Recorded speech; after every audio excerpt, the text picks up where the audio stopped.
very honored being here. Thanks for the invitation. And I'm going to talk about BIM collaboration and coordination today. Some of you already we met yesterday, and some of you already we had a dinner and we had very useful conversations together. And this is the kind of very fast way of looking how we do things in the cloud in terms of BIM. So Autodesk started this products since maybe 10 years ago. Some of you know it is like BIM 360, and the new version of this platform is called Autodesk Construction Cloud. And Autodesk Construction Cloud has many different functionalities, including many modules, but we are going to just focus on BIM collaboration and coordination for today. So we are going to talk about the platform itself a little bit, then we are going to see the flow chart of the algorithm, how we do this collaboration in the cloud, and then we are going to show the demonstration in the videos, then we talk about coordination phase, and we also show the demonstration videos, how we do this clash detection and issues management in the coordination module. If you have any further questions and if you want to learn more about how it is done, you can find me downstairs. I will have a desk and I will have the demonstration project for you, and we can go through some examples for BIM collaboration and coordination. So as I said, in Autodesk we have a special product for that. This is called BIM Collaborate Pro. BIM Collaborate Pro is on top of Docs environment, which is common data environment. I'm sure that all of you almost know about what the common data environment is, but to repeat it, it is the data repository, and it is fully compliant with the workflows within the BIM management and information management systems, depending on ISO 19650 standards. So the flowchart you are going to see here in the screen is also compliant the workflows which is described in this international standards. So depending on how you collaborate, it might be either in the local servers, it might be either in the cloud. It is more or less like what is shown in the picture here. So we have many disciplines, but just in case, put two disciplines in here not to make it so complicated. But what we can say here is we have the engineering departments like MEP engineering, structural engineering. We also have the architects in one hand. So what is done here, we deliver two kind of Revit models, for example. The one is the architects, the other one is the engineering models. So how we do share information within each other, within disciplines. This flowchart is explaining how we do it. So we start with a reference model. It could be from architecture departments or it could be from structure department. It depends how you want to start. But once you start with updating your Revit model, first thing is to do is that you need to improve this model within your discipline, right? So architects build some models. Some of the architects are responsible for slabs, roofs, whatever, some architectural elements. The other architects is responsible for windows, doors, whatever the architecture model is. Then they do internal collaboration. They do share models within the working in progress file, and then they contribute to models for growing. Once they wanted to see the changes, they want to see how the model is improved, they can simply go to the BIM Collaborate Pro within the working environment. They will able to see the latest version of the Revit models being updated, version 1, version 2, version 3, and they are able to see the differences between the versions. So this is the internal review process for the changes. If the changes are ready to be shared with the other disciplines, what comes next? If this models is ready for ready to be shared with the other disciplines, then we create a package and share this package in the timeline of design collaboration, which we are going to see in the video. And after that, if this package is ready to be consumed by the other discipline, they get this package from the timeline, they review the package, and that that automatically, if they decide to consume the package within their environment, it goes to a folder specifically named as consume. So it's all automatic process. You don't need to worry about which folder carries what. It automatically goes through all this work path with your workflow.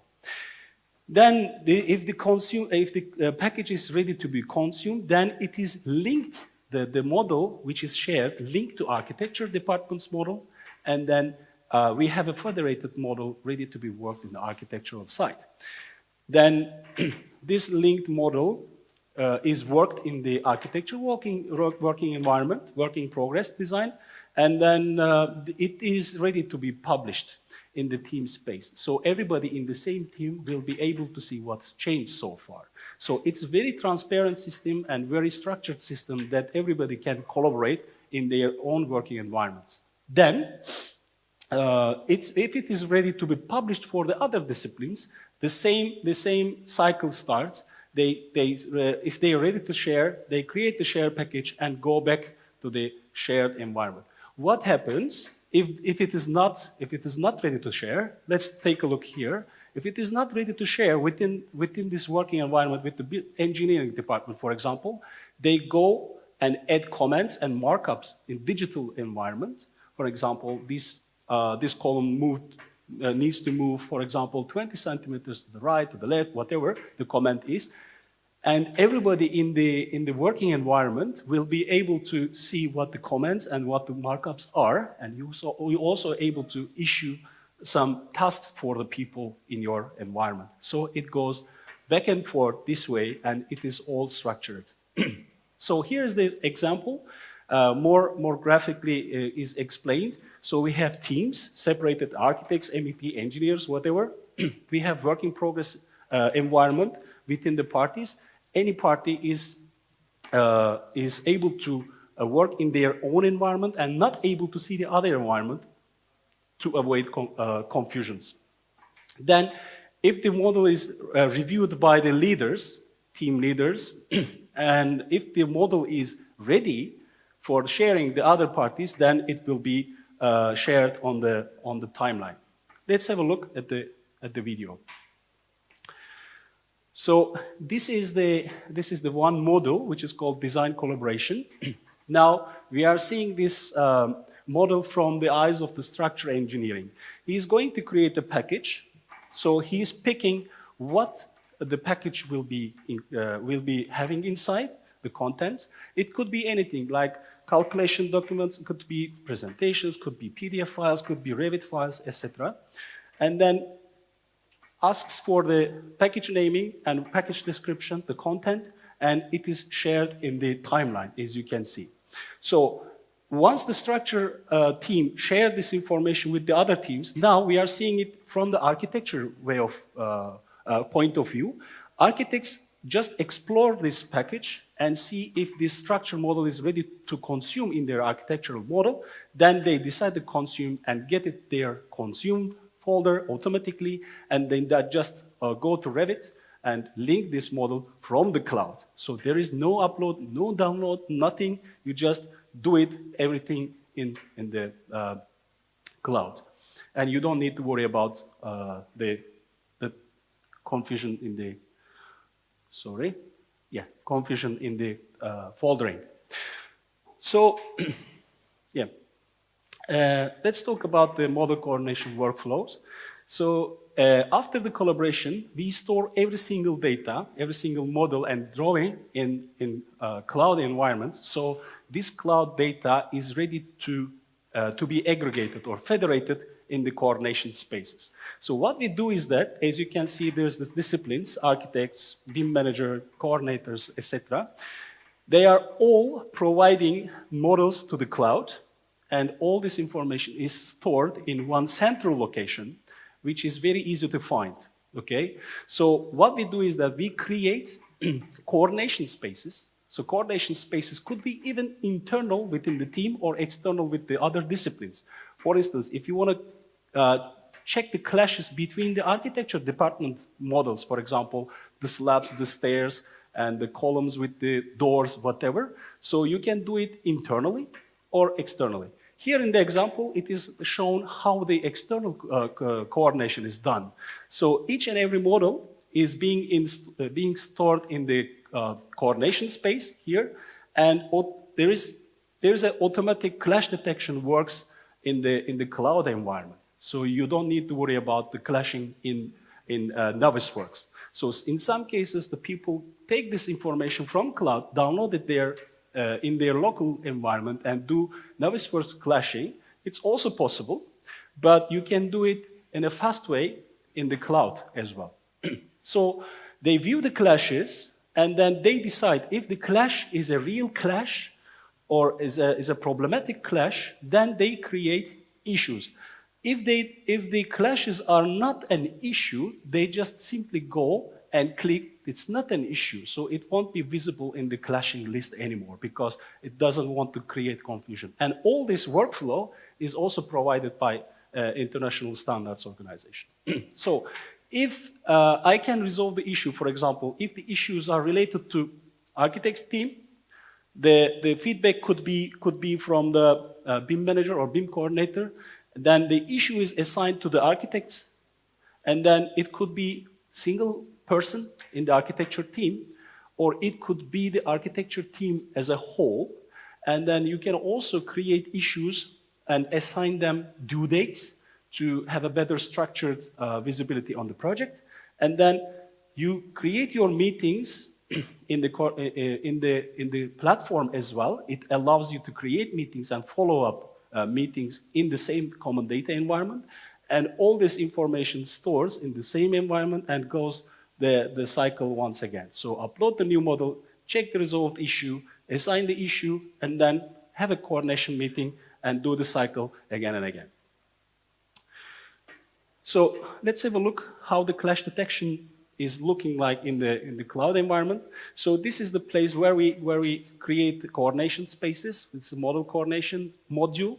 We create a coordination space between MEP versus architecture, for example, here. So, or MEP versus structure here. And this is automatically done in the backend. You don't need to worry about anything. But what is not mentioned here is that you can also play with some parameters, clashing parameters here. So you can add some buffer areas like 2 centimeters, between 2 centimeters and 4 centimeters, etc. And also you can say that I don't want to clash specific kinds of objects in my model, so you can exclude them, include them, etc.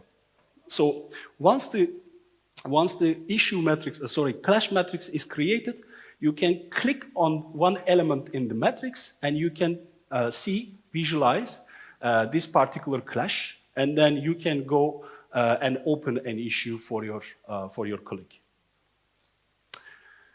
And depending on the issues management, as you can see, the clash matrix is here. So one clash element is checked, and you can see the clash list is already there.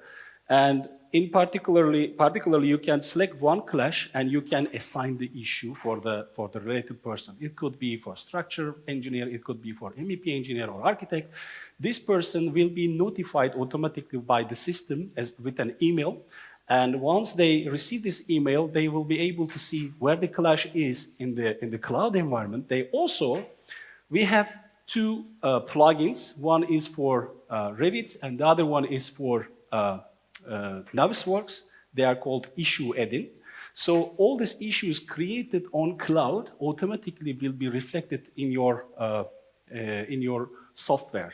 So Revit users are able to connect the cloud and get these issues information from the cloud, and they can change the status of the issue. For example, I am the architect and I am assigned to move this column within one week, for example. I open my Revit, I move the column, and I change the status of the issue and report it back to cloud. And then every single issue is listed in the docs environment, the common data environment, and my manager and my coordinator will be able to evaluate what is pending, what is closed so far, what is being closed for the next week, etc., etc.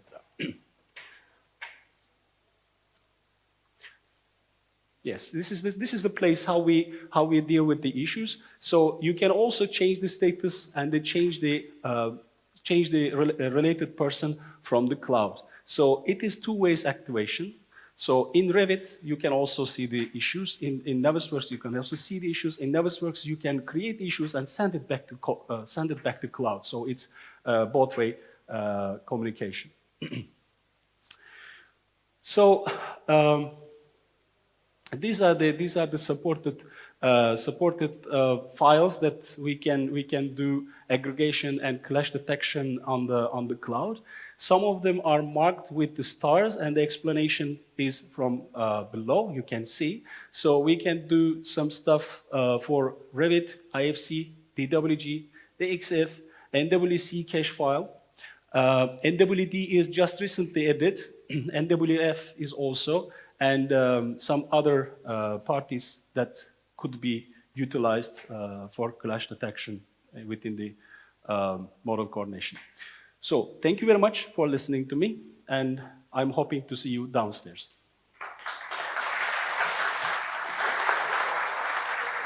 Wait, Bora, just a second.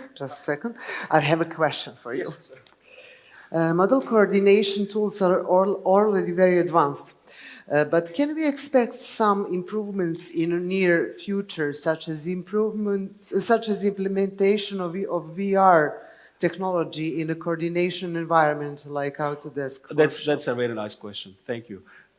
So we have one product is going online, which is called Autodesk XR. Workshop XR. So it is allowing you to visualize your models and do your meetings, internal or external meetings on the VR environment.